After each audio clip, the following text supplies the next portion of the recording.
ગોપાલભાઈ, તમે મુખ્યમંત્રીને રજૂઆત કરી ચૈતરભાઈ માટે, તો મુખ્યમંત્રીએ તમને ઠાલું આશ્વાસન આપ્યું કે કોઈ નક્કર કે ગોળ ગોળ વાત થઈ? કંઈક જવાબ તો આપ્યો હશે. અમે જ્યારે મળ્યા અને એમને મેં રજૂઆત કરી કે આ પ્રકારે સરકારી કર્મચારીઓ, સરકારી અધિકારીઓ વિરોધ પક્ષના ધારાસભ્યો સાથે બિલકુલ ગેરવ્યાજબી અને તાનાશાહી ભર્યું કામ કરી રહ્યા છે, એને રોકવું જોઈએ.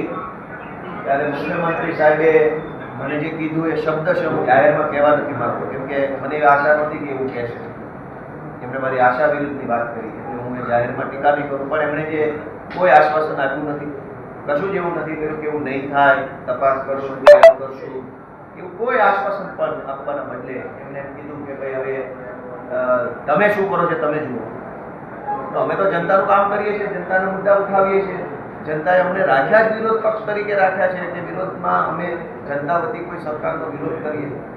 જો એ કામ અમે કરતા હોય અને એ સરકારને ન ગમતું હોય તો સરકારે અમને કહી દેવું જોઈએ.